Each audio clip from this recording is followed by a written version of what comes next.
والنبي أولى بالمؤمنين من أنفسهم এ জগৎবাসীরা তোমরা শুনে রাখো ওই নবীকে আমি বানিয়েছি যে জমিকে না বানালে আমি জমিন বানাতাম না আমি আসমান বানাতাম না আল্লাহ পাক আদম থেকে নিয়ে ঈসা নবী পর্যন্ত পাঠিয়েছি আমি আল্লাহ আদম থেকে ঈসা নবীকে আমি পৃথিবীতে পাঠাতাম না এ মানব জাতি তোমরা শুনে রাখো জগৎবাসী তোমরা শুনে নাও আল্লাহ পাক আমার নবীকে যদি না বানাতে নাও এক কথায় আল্লাহ পাক এই দুনিয়া জমিন আসমান কিছু আল্লাহ বানাতেন না বলুন সুবহানাল্লাহ ওই নবীর মহব্বতের কথা আল্লাহ পাক বলেন কুল ইন কুনতুম তুহিব্বুনাল্লাহ ফাত্তাবিউনি ইউহিব্বুকুমুল্লাহ ওয়াগফির লাকুম যুনুবাকুম আল্লাহু গফুরুর রহিম জোরে বলুন হে নবী আপনি জানিয়ে দেন আপনি বলুন যারা আল্লাহকে পেতে চায় আল্লাহকে পাওয়ার আগে যেন আপনার সঙ্গে মহব্বত রাখে আপনার সঙ্গে যদি তারা মহব্বত করে নাই আল্লাহ পাকের মহব্বত হয়ে যাবে আপনার সঙ্গে যারা প্রেম করে নেবে আল্লাহর সঙ্গে প্রেম হয়ে যাবে আর যদি তাদের প্রেম হয়ে যায় আল্লাহ বলেন আমি তাদের পিছনের গুনাহ আমি আল্লাহ মাফ করে দিই জোরে বলুন আমি আল্লাহ শুধু মাফ করি না গফুরুর রহিম আল্লাহ বলে ওই বান্দাকে আমি ক্ষমাও করে দিই বলুন সুবহানাল্লাহ এ আমার সোনাবানি কেরাম মাজিরাও একটু খেয়াল করে শুনবেন মনোযোগ দিয়ে শুনে যাবেন ওই নবী বলা যদি আমরা হতে পারি বাবা তাহলে আমাদের জীবন ভালো হবে শুধু জীবন নয় এগো জগৎ ভালো হবে আপনার কবর ভালো হবে আপনার হাসর ভালো হবে মিজান ভালো হবে ফুলসেরাত ভালো হবে আপনি সোজা নবীর মহব্বতে আল্লাহ পাক জান্নাতে দিয়ে দেবে তাকবীর নারে রিসালাত মাসলাকি আলা হযরত হাফেজ কারি আব্দুল আল সাহেব নারে তাকবীর নারে রিসালাত এ বাবাজিরা আমার সোনাবানি কেরাও একবার খেয়াল করে শুনে যাও আবার নবীকে যখন পৃথিবী জমিন আল্লাহ পাক পাঠিয়েছিলেন আবার নবী মক্কা জমিনে আবার নবী যখন আসেন আসার পরে আবার নবীকে আল্লাহ পাক জানিয়ে দিলেন বলে হাবিব আপনার উম্মতকে জানায়া দেন লা তা'বুদু ইল্লাল্লাহ আল্লাহ ছাড়া কাউরির ইবাদত করা যাবে না ওগো নবী আপনি জানায়া দেন আবার নবী আল্লাহর হুকুমে আবার নবী যখন কালেমা প্রচার করেন ওই সময় আমার নবীর 40 বছর বয়স থেকে নিয়াও আবার নবী কালেমা দাওয়াত দিয়েছিলেন বাবা যখন কালেমা দাওয়াত দেয় এ মক্কাবাসীরা আমার নবীকে কত অপমান করেছিল আমার নবীকে কত তারা আঘাত করেছিল আমার নবীকে তারা রক্ত ঝরিয়েছে শরীর দিয়েও আমার নবীকে একদিনে কাবা ঘরের ওই জায়গায় যেন আমার নবীকে আঘাত করে শরীর দিয়ে রক্ত ঝরিয়েছে আবার নবী কষ্ট পায় না আবার নবী দুঃখ পায় না আবার নবী বলেন না হযরতে খাদিজাতুল কুবরার ইন্তেকাল করার পরে আবার নবীর মন ভালো নয় এই জন্য আমার নবী মনটাকে একটু সান্ত্বনা দেওয়ার জন্য যিনি ওই সময় গিয়েছিলেন যিনার কোলে তিনি মানুষ হয়েছিলেন মা খালিমা তো সাদিয়া যে জায়গার নাম হলো তায়েব দেশ জোরে বলেন তায়েব দেশে আবার নবী বলেন একটু তায়েব দেশে যাব আর তায়েব দেশের মানুষেরা যদি আমার কালমা পড়ে মুসলমান হয় তবে আমি নবী একটু শান্তি পেয়ে যাব আমার দুঃখ নিবারণটা আমি মিঠাইয়া নিব এই জন্য আমার নবী তায়েব দেশে যখন রওনা হইরে বাবা ওই সময় মক্কার মানুষেরা ওই তায়েব দেশে আগে যাবার পরে বলেছিল এ তায়েববাসীরা তোমরা শুনে রেখে দাও তোমাদেরকে আগে আমরা একটা সংবাদ জানাইয়া দিও। আমাদের মক্কা শহরে একজনের নাম হলো মুহাম্মদ, যার মায়ের নাম হলো আমিনা, বাপের নাম হলো আব্দুল্লাহ। ইনাকি নবী দাবি করেছে, একটা নতুন ধর্ম চালু করেছে, আর এই ধর্মের কালেমা পড়া লা ইলাহা ইল্লাল্লাহ মুহাম্মাদুর রাসূলুল্লাহ। এই একজন পাগল, মক্কা শহরের মানুষেরা বলছে একটা পাগল। মুহাম্মাদের ব্রেন খারাপ হয়ে গেছে, মেন্টাল হয়ে গেছে। ওই পাগল যদি তোমাদের দেশে আসে তাহলে ওই পাগলকে তোমরা আশ্রয় দিও না। যদি তোমরা আশ্রয় দাও তাহলে তোমাদের বাপ দাদার ধর্মের মধ্যে বিশৃঙ্খলা ছড়িয়ে দেবে, ওকে তোমরা মারধর করে তাড়িয়ে দেবে। আগে খবর যখন পৌঁছে যায়, আবার নবী তায়েব দেশে যখন গিয়েছিলেন বাবা কালেমা দাওয়াত দেওয়ার জন্য, ওই সময় তায়েববাসীরা ছোট ছোট বাচ্চা ছেলেদেরকে তারা লেলিয়ে দিয়েছিল, বলে দেখো পাগল এসেছে, যার নাম আমরা শুনেছি মুহাম্মদ, ওই মুহাম্মদকে তোমরা মারো। বাবা ছোট বাচ্চা ছেলেরা যদি কাউকে পাগল পায়, পাগল দেখলে তারা মজা পায়। ওই সময় তায়েফের ছোট ছোট বাচ্চারাও আমার নবীকে পাথরের আঘাত করে, এত আঘাত করে আমার নবী শরীর দিয়ে রক্ত ঝরিয়ে দিয়েছে, এত রক্ত ঝরেছে শরীর দিয়ে। আমার নবী জুতা মোবারক খায়, রক্ত যখন পৌঁছে গেছে বাবা, আর ওই রক্তটা পৌঁছে গিয়াও জুতা যেন পায়ের সঙ্গে আঠার মতো লেগে গেছে। রেল লাইনের ধারে দেখা যায় ছোট ছোট পাথর দেখতে পাওয়া যায়, শক্ত পাথর। ওই শক্ত পাথর উঠায়া আমার নবীর শরীরে যে বাবা আঘাত করাও, আমার নবী যেন বেহোশ হয়ে পাহাড়ের পড়ে গেছে। আমার নবীর হোশ নাই, হোশ হারিয়ে গেছে। আমার নবী যেন কাতর হয়ে শুয়ে আছে। ওই সময় আল্লাহ পাক আল্লাহ তাআলা জানাই, ওরে আমার মালাইকা ফেরেশতারা তোমরা যাও দেখো আমার নবীকে এত মার মেরেছে, আমার নবী শরীর দিয়ে এত রক্ত ঝরেছে, দেখো আমার নবী তবু আল্লাহকে ভোলে না। মালাইকা ফেরেশতারাও তোমরা চলে যাও, আমার নবীর মাথায় একটু পানি দিয়ে আমার নবীকে একটু ঠান্ডা করে দাও। তোমরা যাও, আল্লাহ পাকের ফেরেশতারা আমার নবীর মাথা মোবারকার সম্মুখে আসার পরে আমার নবীকে বলে আসসালাতু ওয়াসসালামু আলাইকা ইয়া রাসূলুল্লাহ, আসসালাতু ওয়াসসালামু আলাইকা হাবিবাল্লাহ। ওগো দয়ার নবী, আপনার খিদমতে এসে হাজির হয়েছে, আপনি বলুন আপনি কি সাহায্য চান, তাহলে আপনাকে আমরা সাহায্য করব। আমার নবী বলেন, ও মালাইকা ফেরেশতারা আমার সাহায্য লাগবে না। ওই সময় ফেরেশতারা আমার নবীর মাথা মোবারক আসার পরে তারা পানি ঢেলে ঢেলে আবার নবীকে সুস্থ করেছিলেন।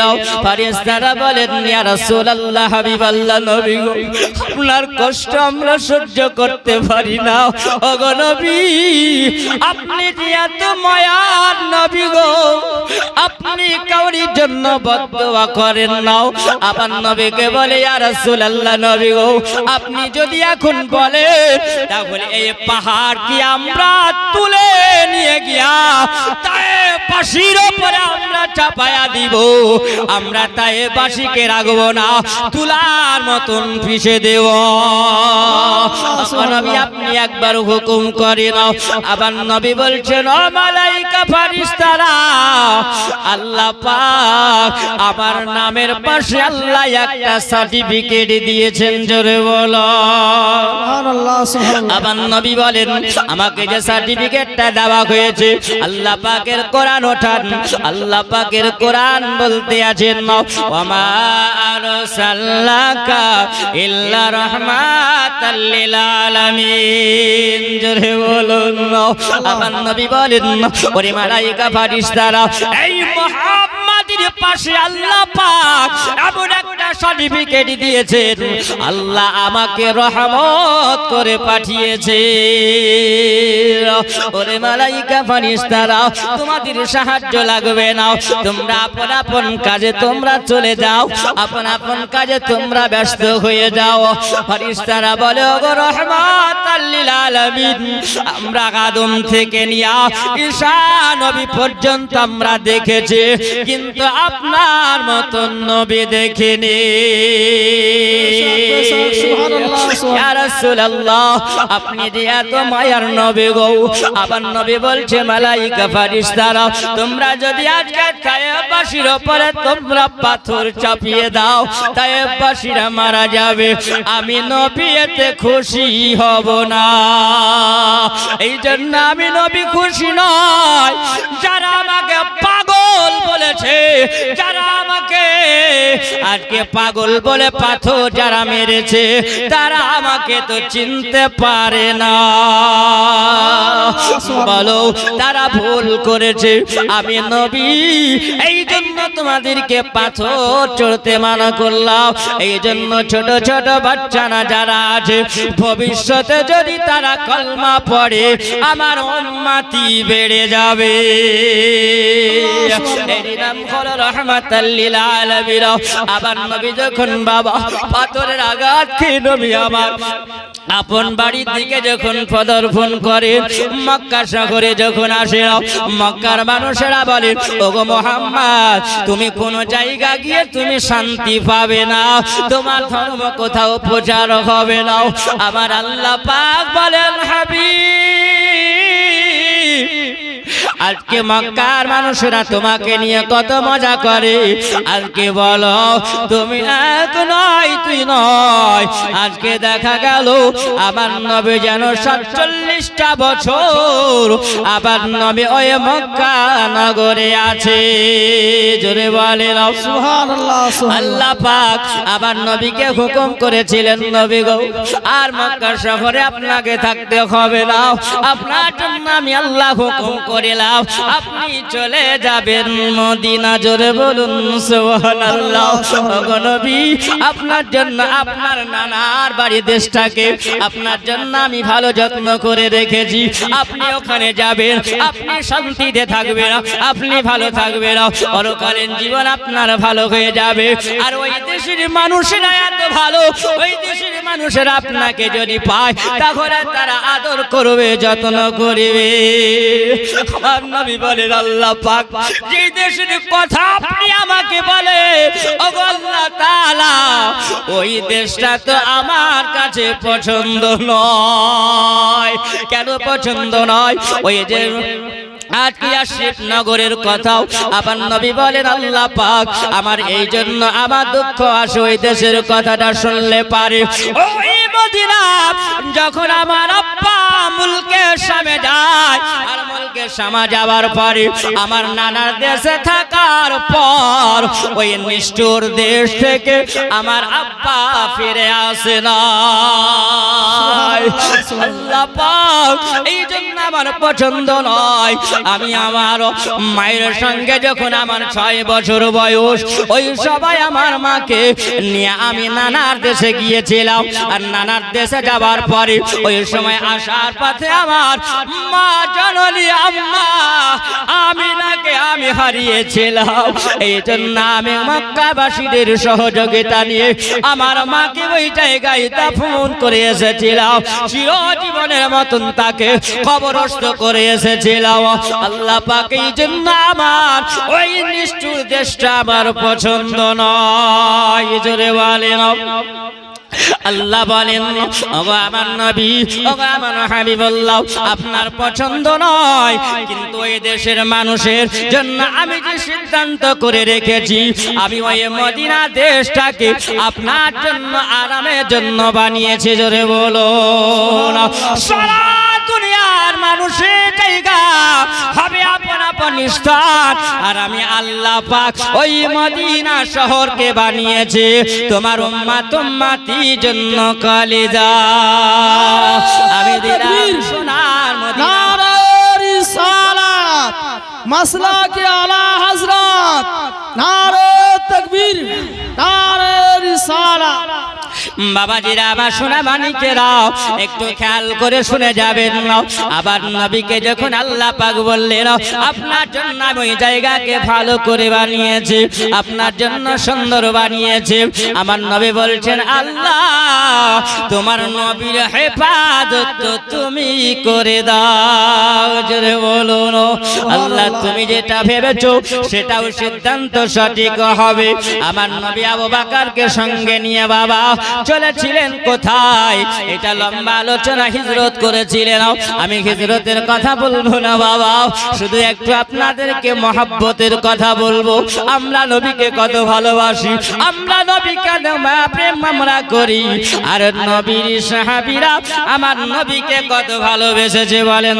সুবহানাল্লাহ একটু আগে যাই আমার নবী যখন আবু বকরকে সঙ্গে নিয়ে বাবা ওই গাড়ি সুরে আবার নবী রাত কাটিয়ে আবার নবী বলেন ওইখান থেকে যখন আমি রওনা হয়েছিলাম আবু বকরকে সঙ্গে নিয়ে আবু বকর বলে ইয়া রাসূলুল্লাহ আজকে আমরা কোন পথটা দিয়ে যাব আসনিফ নগরের আমরা ঢুকবো আবার নবী বলেন চলো সোজা রাস্তা দিয়ে যাওয়া যাবে যখন বাবা চলে যায় আবার নবী সে রাতের কিতাবের মধ্যে লেখা আছে বাবা ওইমনি করে দিন যায় রাত আসে রাত যায় দিন আসে ওই গাড়ি সুর থেকে নিয়ে যখন চলে যায় আবার নবীর মদিনা যেতে 18 দিন সময় লেগেছিল সুবহানাল্লাহ কতদিন 18 দিন সময় 18 দিন যখন সময় লাগে আমার নবী বলে সেই সময় যখন রাস্তা দিয়ে যায় আমার নবী একটা নতুন রাস্তা আমার নবী দেখাইয়া দিলেন আবু বকর আমরা এই রাস্তা দিয়ে যাব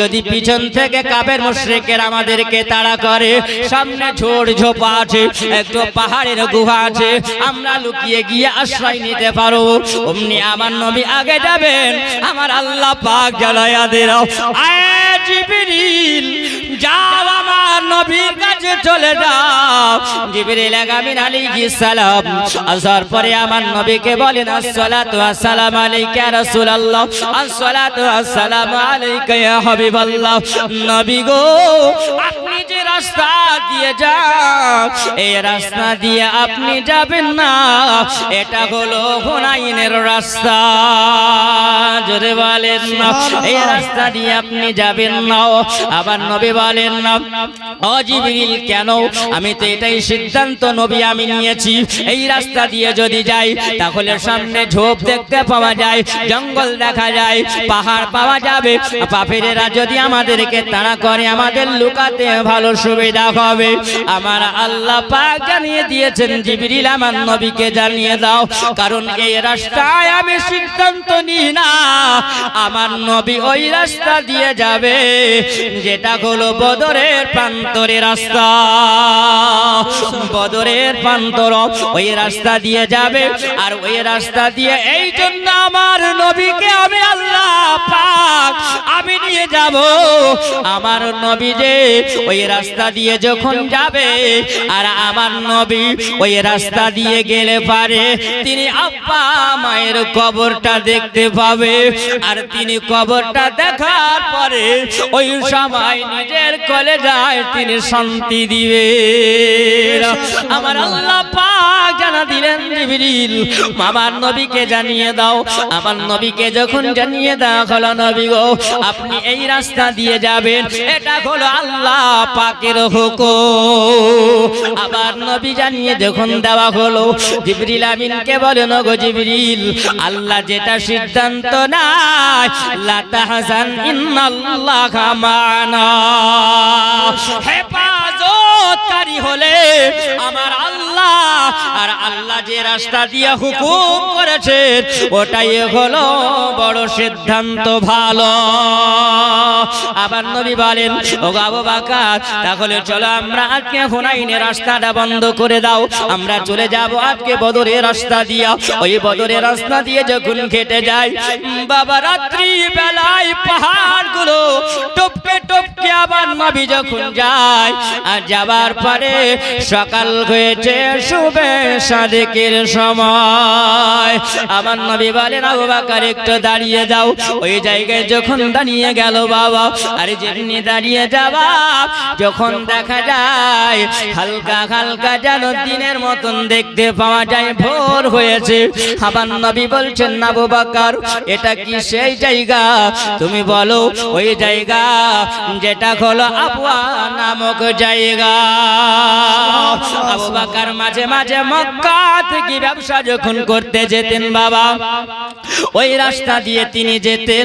ওনার একটু ভালো চিনা জানা রাস্তা ছিল।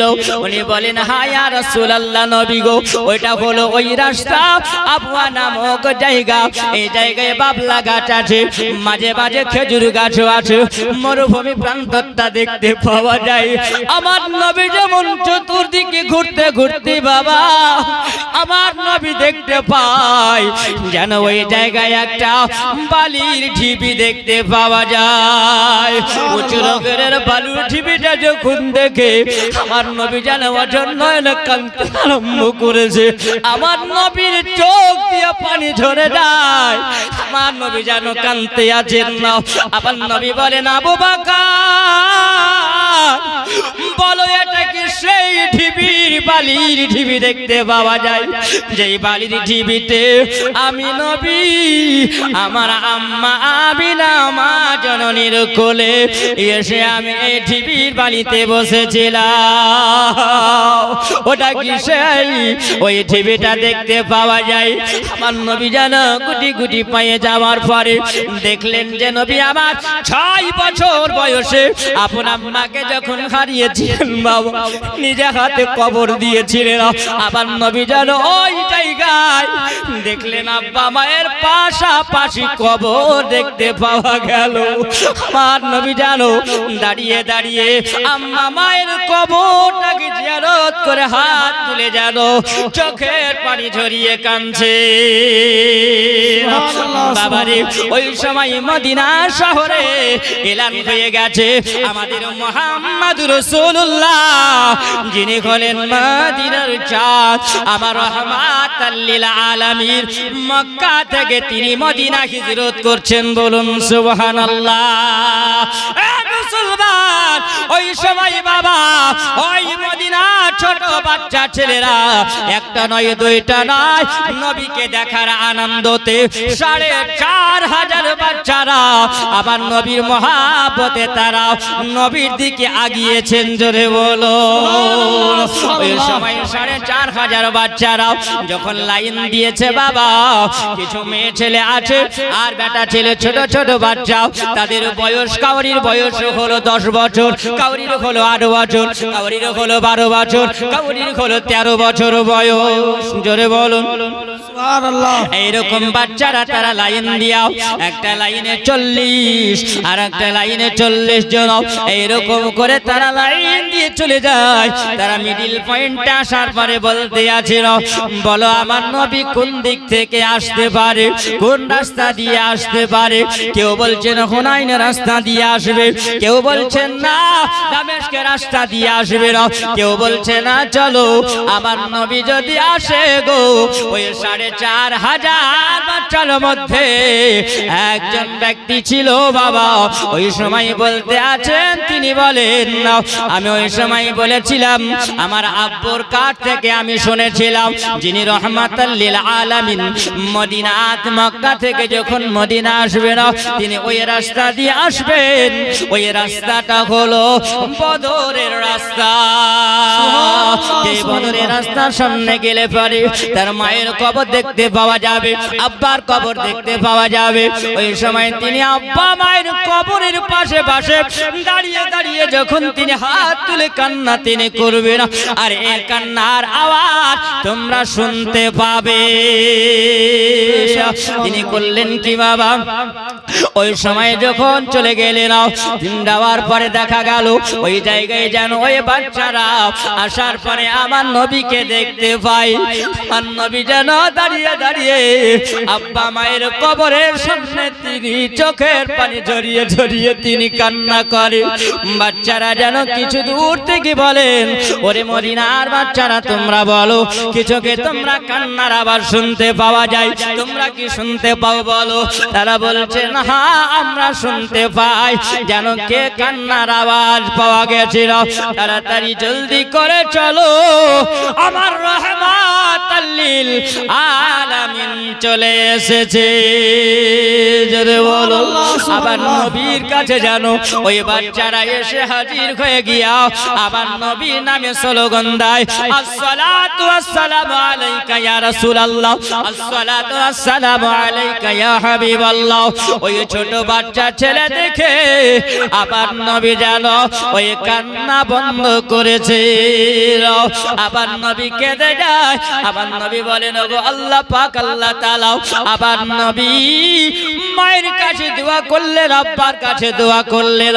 আবার নবী বলছেন বলে মা আমিনা ও আব্বা আব্দুল্লাহ, আপনার বেটার দিকে আপনি তাকিয়ে দেখুন, মক্কার মানুষেরা তারা চিনতে পারলো না, আমাকে তারা পায়েবাসীরা চিনতে পারলো না, আমাকে তারা আঘাত করলো, আমাকে তারা মেরেছে, আজকে আমার শরীরটা রক্ত ঝরিয়েছে, এমন পাথর মার মেরেছে, তারা বসন্তের দাগ করে দিয়েছে। আবার নবীর শরীরে বাবা গর্ত গর্ত দাগ ছিল। একদিন হযরত আয়েশা সিদ্দিকা রাদিয়াল্লাহু তাআলা আনহা আবার নবীর সম্মুখে এসে দাঁড়িয়েছিল। আবার নবী বলছেন বিবি আয়েশা, আমার শরীরটা যেন একটু অসুস্থ ভাব, আমার শরীরটা যেন জ্বর ভাব, আমাকে একটু রোদ্রে তুমি তেল মাখিয়ে আমাকে দাও, আমার শরীরে একটু তেল মালিশ করে দাও। হযরত আয়েশা সিদ্দিকা আবার নবী মুস্তাফার জব্বা বাবার একটা উঠায়া যখন বাবা তেল লাগিয়ে দেয়, আবার নবী জানো ওই সময় বসে আছেন। হযরত আয়েশা সিদ্দিকা বলেন ইয়া রাসূলুল্লাহ ইয়া হাবিবাল্লাহ, নবী আমার দেখে যেন আমি সহ্য করতে পারি না, আপনি বলুন নবী গো আপনাকে কি ছোটবেলায় বসন্ত হয়েছিল? নবী বসন্ত হয় না মানুষ, ওই বসন্ত যদি হয় ওই বসন্ত দাগ গায়ে থেকে যায়। হযরত আয়েশা বলেন ইয়া রাসূলুল্লাহ আপনাকে কি বসন্ত হয়েছিল নবী গো? আবার নবী বলছেন আয়েশা কেন এরকম কথা জিজ্ঞাসা করো? বলে ইয়া রাসূলুল্লাহ নবী গো আপনার পিঠ মোবারক জীবনে দেখি না, আজকে আপনি তেল মালিশ করার জন্য যখন বলেন ওই সময় নবী গো আমি দেখলাম আপনার পিঠটা যেন গর্ত গর্ত হয়ে আছে। আমার নবী বলেন আয়েশা ওইটা কোন বসন্তর দাগ নয়, এইটা হলো ওই দাগ যেদিন কালেমা দেওয়ার জন্য তায়েফবাসীর কাছে গেছিলাম, আমি তাদের মুক্তির শান্তি দেওয়ার জন্য গিয়েছিলাম। ওই সময় তারা আমাকে পাথর মেরে আমার শরীরটাকে তারা ক্ষত বিক্ষত করে এই সময় আমার শরীরটা গর্ত হয়ে গেছে। মামাজিরা আমার সোনা মালিকেরা, আমার ওই সময় নবী বলেন মা গো আজকে আরে মোহাম্মদ তোমার বেটার দুঃখ নিবারণটা মিটানোর জন্য কেউ নাই, আজকে গায়ে হাত বুলাবার মতন কেউ নাই গো মা। একজন আমার সঙ্গে সাথী ছিল যিনি গলিন খাদিজাতুল কুবরা, রাতের অন্ধকারে রাত্রিবেলায় আসলে পারে আমাকে তার সিনার মধ্যে ঢুকিয়ে নিয়েছে, আমাকে তার দুঃখ নিবারণ আমাকে মিটিয়েছিল, কত আদর যত্ন করেছেন আমার সঙ্গে সাথী খাদিজা দুনিয়াতে নাই, তিনিও চিরজীবনের মতন কবরস্থ হয়ে গেছে। আবার নবী যখন হাত খানা নামিয়ে নিয়েছিল ওই সময় যেন ওই মদিনা ছোট ছোট বাচ্চারা আবার নবীর দিকে তাকিয়ে আছে। আবার নবী জানো ছোট বাচ্চাদেরকে দেখে তাকিয়ে যারা আমার নবী বলছেন কি ব্যাপার তোমরা কেন এসেছো বলো? তিনি বলছেন ওগো রাহমাতাল লিল লিল আলামিন আপনাকে আমার গ্রামে নিয়ে যাওয়ার জন্য এসেছে। আমার নবী বলেন তোমরা কি তায়েবাসীর মতন ওই রকম আমাকে তোমরা আঘাত করবে না, আমাকে কে তোমরা পাথর মারবে না, আমাকে কে তোমরা ওই রকম ভাবে অপমান তোমরা করবে না। তিনি বলেন ইয়া রাসূলুল্লাহ ইয়া হাবিবাল্লাহ নবী গো, আমরা জানি আপনি হলেন রাহমাতাল লিল আলামিন, আপনি যদি আমাদের গ্রামে যদি যান আমাদের কলেজা ঠান্ডা হয়ে যাবে, আমাদের কলেজা শীতল হয়ে যাবে। ওগো নবী আপনাকে পাওয়ার পরে আমরা ধন্য হয়ে যাব। আবার নবী বলেন তাহলে চলো আমি তোমাদের সঙ্গে সঙ্গী হয়ে যাব। ওই সময় আমার নবী যখন যান, যাওয়ার আগে যেন ওই সময় একটা 13 বছরের সন্তান, 13 বছরের ছেলে যার নাম হলো আবু হুযায়ফা রাদিয়াল্লাহু তাআলা আনহু, তিনি ওই সময় যেন দাঁড়িয়ে বলেন ইয়া রাসূলুল্লাহ নবী গো, আপনার সঙ্গে একটু ওয়াদা করব। ওগো নবী আপনাকে ওয়াদা করতে হবে, কিছু কথা বলবো। নবী বলছেন তুমি এত ছোট বাচ্চা ছেলে, বলো কি আমাকে তুমি বলবে, মাত্র তোমার বয়স হলো 13 বছর বয়স। তিনি বলেন ইয়া রাসূলুল্লাহ আপনি কথা দেন, আমাদের দেখা গেল এই মদিনার পাশাপাশি বর্ডারে আপনার আব্বার আর মায়ের কবর আছে, আমরা এতে ধন্য হয়েছে। জোরে বলো সুবহানাল্লাহ। যে আমিনা এই জায়গাতে শুয়ে আছেন, যে আব্দুল্লাহ আপনার আব্বা জান শুয়ে আছেন, না আপনি আমাদেরকে কোনোদিন ছেড়ে অন্য দেশে যাবেন না। জোরে বলেন। ছোট বাচ্চা ছেলে বলছে না। ওই সময় নবী আমার বলে ওরে আমার সোনামানি তুমি এইরকম কথা কেন বলো? তিনি বলছেন হুজুর যদি আপনি আমাদেরকে ছেড়ে যদি অন্য দেশে চলে যান আমরা কলেজা ফেটে মারা যাব, আমরা বেঁচে থাকতে পারবো না নবী গো। আবার নবী বলেন আই বাবা এত সুন্দর কথা তায়েবাসীর ছেলের মুখ থেকে আমি শুনি নাই, তুমি নবীকে এত ভালোবাসো, এসো বাবা একটু কোলে নিয়ে আমি তোমাকে আদর করে নি। আবার নবী যখন নাবার পরে বাবা ওই সময় আদর করে বললে চলো চলে যাব। ওই মদিনা যখন যাই, মদিনা যাবার পরে সর্বপ্রথমে আমার নবী মসজিদ বানিয়েছিলেন, যেই মসজিদটার নাম কি নাম, যে মসজিদ বানিয়েছিলেন সর্বপ্রথমে মদিনায়, ওই মসজিদের নাম কি জানেন আপনারা? সুবহানাল্লাহ। ইয়া তো জীবনী শুনে তবু আমাদের পেট ভরে না, কিন্তু মনেও থাকে না, থাকে জি সুবহানাল্লাহ। সর্বপ্রথম মসজিদ বানিয়েছিলেন মসজিদে কুবা। জোরে বলেন সুবহানাল্লাহ। মনে রাখবেন মসজিদে কুবা। তারপরে কিছুদিন কুবা মসজিদে আবার নবী নামাজ আদায় করার পরে থাকার পরে দ্বিতীয় মসজিদ বানিয়েছিলেন। সেই মসজিদটার নাম কি জোরে বলুন, জানেন না জি? জি সুবহানাল্লাহ। সেই মসজিদে হলো মসজিদে নববী। জোরে বলেন সুবহানাল্লাহ। কি নাম? মসজিদে নববী। হাদিসে বারে মসজিদে নববী দেখেছি না, আমার নবী বলেছেন ওই মসজিদে নববীতে যে ব্যক্তি 2 রাকাত নামাজ পড়ে নিতে পারবে, নবী বলেছেন 50,000 রাকাতের নামাজে তার আমল নামাতে দেওয়া হবে। বেশক সুবহানাল্লাহ। তোমরা জান্নাতে নামাজ পড়তে চাও? আর নবী বলছেন জান্নাতে নামাজ যদি পড়তে হয় তাহলে মসজিদে নববীতে পড়ে নাও। জোরে বলেন সুবহানাল্লাহ। যে নবী আমার নিজে হাতে সাহাবীদেরকে নিয়ে বানিয়েছিলেন, তখন খেজুর গাছের ডাল দিয়ে পাতা দিয়ে ছাদ করে রেখেছিলেন, বেড়া দিয়ে নবী আমার মসজিদে নববী তিনি বানিয়েছিলেন। আর ওই মসজিদে নববীতে সুবহানাল্লাহ নবী আমার খুতবা দিচ্ছেন সাহাবীদেরকে নিয়ে, সাহাবীদেরকে নিয়ে খুতবা দিচ্ছেন। এ 13 বছরের সন্তান আবু হুযায়ফা রাদিয়াল্লাহু তাআলা আনহু তিনি যখন নবীর হাতে হাত দিয়ে কলমা পড়ে মুসলমান হয়ে গেছেন, তো সুবহানাল্লাহ একটা দিনের জন্য নামাজ কাজা করে না। জোরে বলে সুবহানাল্লাহ সুবহানাল্লাহ। আর আমরা সুযোগ পেলে কিন্তু ছাড়ি না, নাকি জীবনী শোনার নামই তো মুসলমান নয়। যেই ব্যক্তি আল্লাহ আল্লাহ রসুলের আদর্শটা নিয়ে চলে এরই নাম হলো মুসলমান, এরই নাম হলো মুসলমান। নামাজ কাজা করার নাম মুসলমান নয়। জি বাপ, সুবহানাল্লাহ। আগে আসুন, আমার নবী মুস্তাফা সাল্লাল্লাহু আলাইহি ওয়াসাল্লাম খুতবা দিচ্ছেন, আর ওই সময় যখন খুতবা দেয় দেখছেন এক ঘোড়ার সওয়ারি, ঘোড়ার উপরে সওয়ার হয়ে তিনি চলে আসছেন। আবার নবীর আসার পর আমার নবীর কাছে একটা চিঠি দিয়েছেন। কি দিয়েছেন? জোরে বলেন। একটা চিঠি দিয়েছেন। চিঠিটা আমার নবী নেওয়ার পরে চিঠিটা যখন পড়লেন তো চিঠিতে লেখা আছে যে মক্কা থেকে যে মদিনা নবী আমার এসেছে তো কয়েকটা যুদ্ধ হয়েছিল, না হয়নি? বদর যুদ্ধ হয়েছে, খন্দকের যুদ্ধ হয়েছে। আপনার এই যুদ্ধ যখন হয় তো প্রত্যেকটা যুদ্ধতে মুসলমানেরা জয় হয়েছে। জোরে বলেন, মুসলমানেরা জয় হয়েছে। তো কাফেররা মক্কা শহরে তারা ওই সময় একটা মিটিং করেছিল যে মুহাম্মাদের ধর্মটা সত্য না আমাদের ধর্ম সত্য, আজকে তার সঙ্গে লড়াই করে আমরা আগে চলে যাব, দিয়ে পাহাড়ি এলাকার জায়গাটাকে আমরা দখল করে নেব।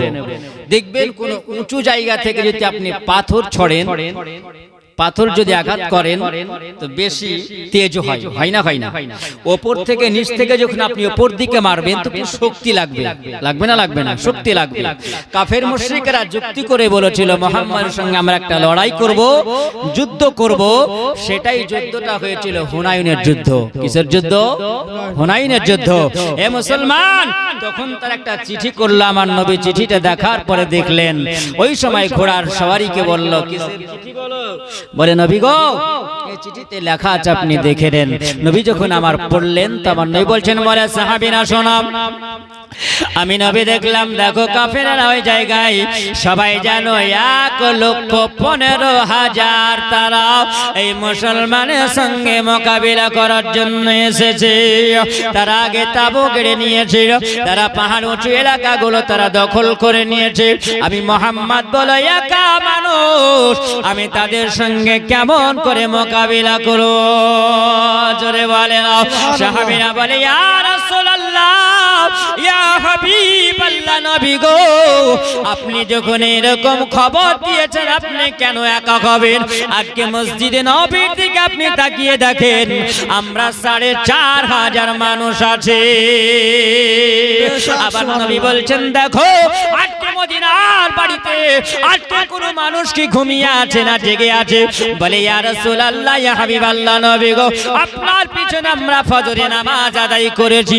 যারা মুসলমান হয় আরে মদিনাবাসী তারা বিছানায় ঘুমায় না, নবীর পিছে ফজরে নামাজ আদায় করে।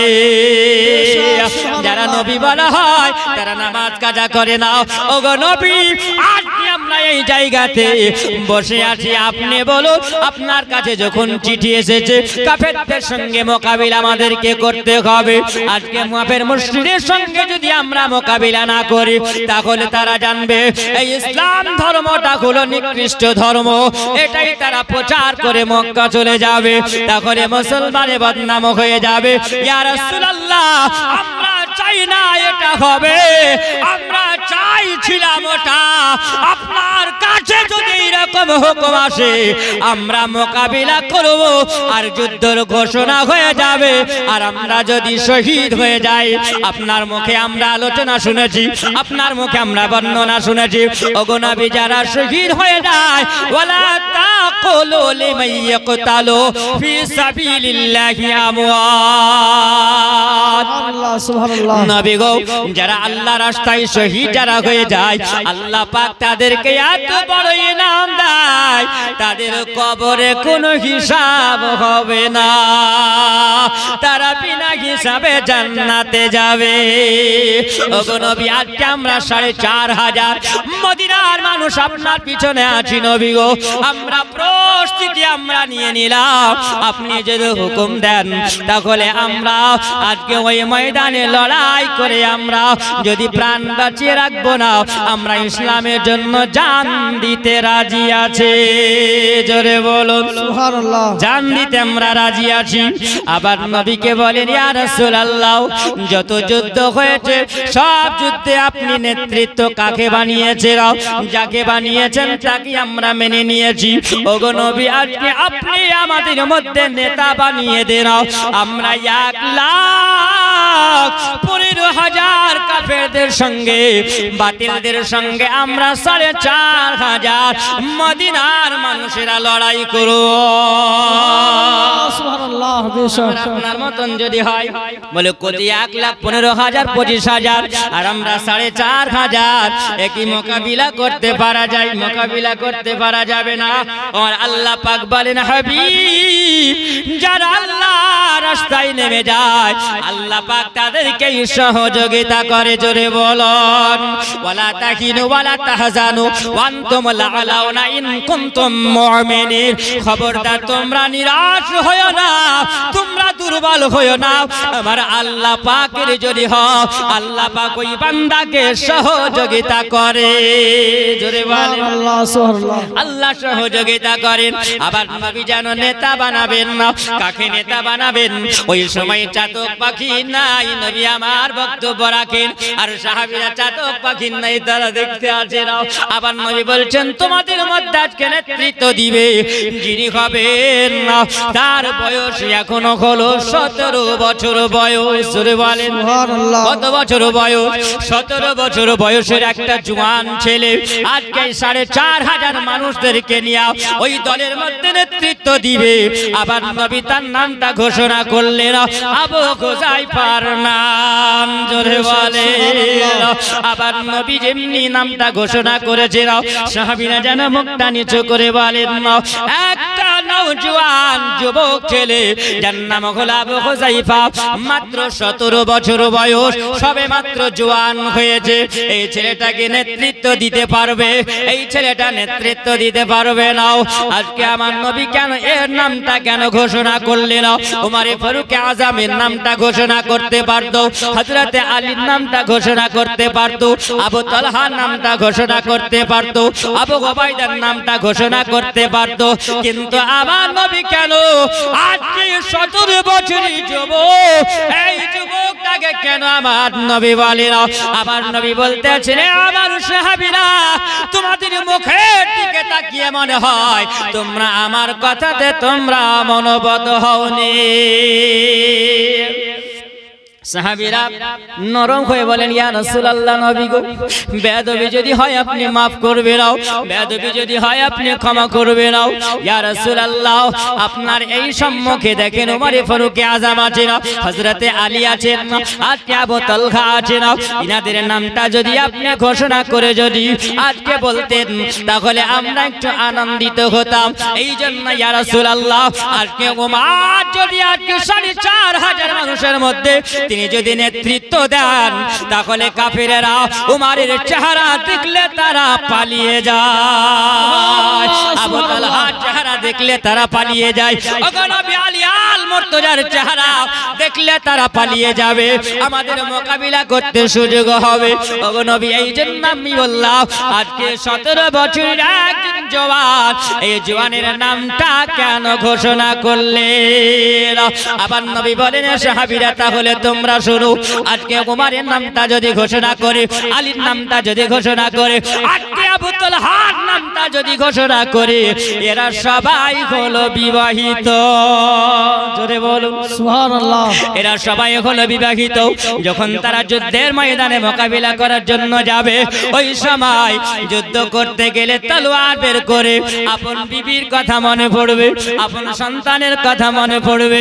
আপনার তারা এক পা আগাবে, এক পা পিছনে হবে। আজকে যদি লড়াই করতে গিয়ে শহীদ যদি হয়ে যায়, আমার বিবিটা বিধবা হয়ে যাবে, আমার সন্তানটা এতিম হয়ে যাবে।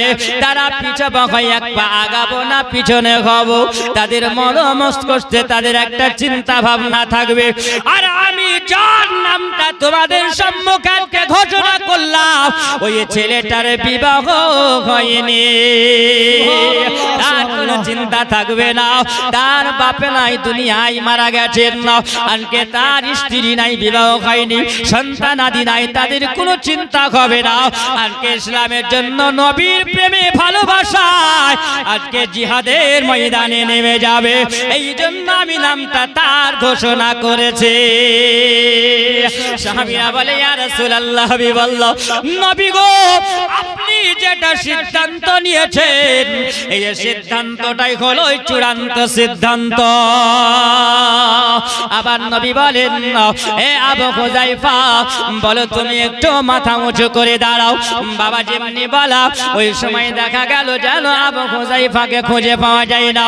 আমার নবী বলছেন, এ সাহাবীরা বলো, আবু হুযায়ফাকে এর মধ্যে নাই। আমি আবু হুযায়ফার নামটা তো ঘোষণা করলাম। সাহাবীরা বলছেন, ইয়া রাসূলুল্লাহ, নবী গো, আবু হুযায়ফাকে গো দেখতে পাওয়া যায় না।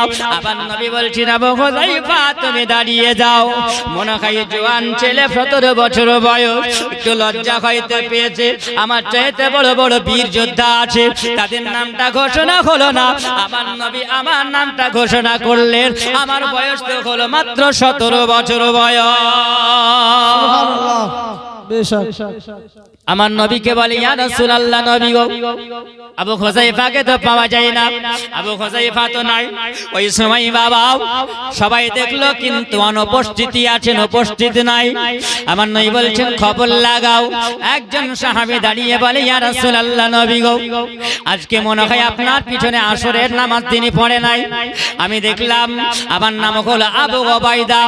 আবু উবাইদা তিনি বলেন, ইয়া রাসূলুল্লাহ, আমরা যখন দুজনা নামাজ পড়তে আসি নবী, আমাদের পাহাড়ি এলাকাতে বাড়ি, আমরা দুজনা পাহাড়ের গুহার মধ্যে বাড়ি বানিয়ে আমরা রেখেছি।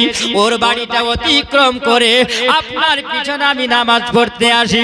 নবী গো, আপনি যদি আমাকে একটু হুকুম দেন, তাহলে আজকে যে যুদ্ধের ময়দানে সেনাপতি তিনাকে বানিয়েছেন, আমি গিয়ে আবু হুযায়ফাকে খবরটা দিয়ে দেব। জোরে বলুন। বলে, হ্যাঁ, তবে নাম ঘোষণা করেছি, যুদ্ধে যাবে কিনা এটাও তো তাকে বলা লাগবে, রাজি আছে কিনা। নাম ঘোষণা হলো, নাও তো যেতে পারে। আমার নবী বলছেন, তার মনের খবরটা নিতে হবে। ওই সময় বলেন, যাও তুমি খবরটা নাও। সাহাবী বলে, ইয়া রাসূলুল্লাহ, মুখের কথায় কোনো কাজ হবে না, আমি দলিলি কথাতে বলবো। জোরে বলো। আবু উবাইদা, তুমি কি বলতে চাও বলো।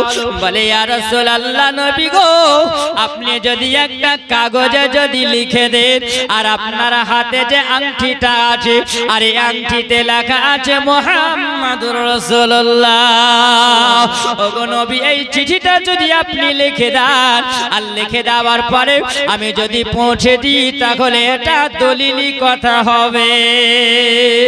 ওই সময় আবার নবী জানো হযরত আলীকে বললেন, আলী একটু লেখো।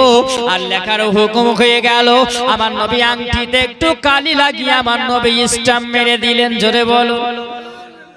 স্টাম্পটাই হলো দলিল, কারণ জাল চলবে না।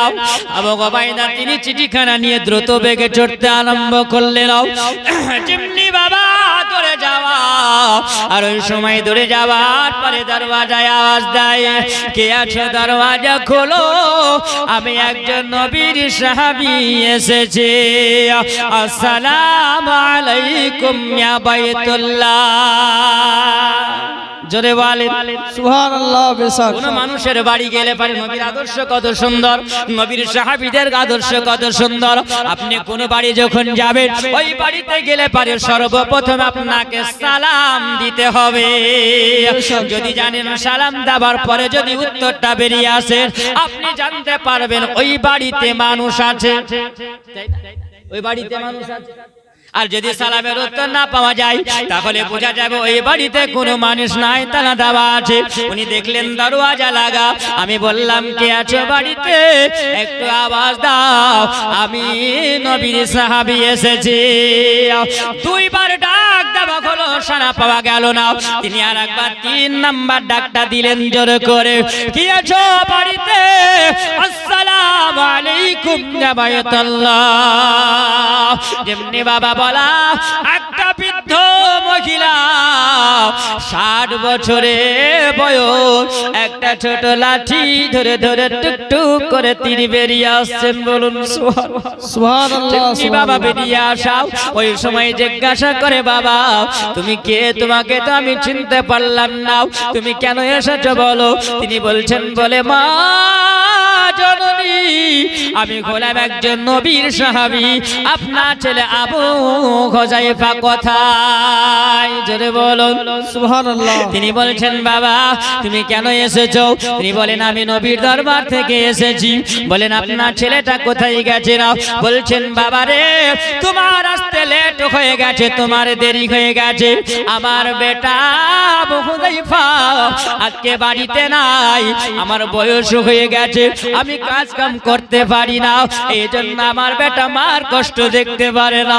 মার কষ্ট সহ্য নাই না এইজন্য আমি বুড়ি মানুষ কতদিন সংসারে কাজ করব আজকে আমার ছেলে কিছু বন্ধু বান্ধবকে নিয়ে ওই পাশের গ্রামে তিনি বিয়ে করতে গেছে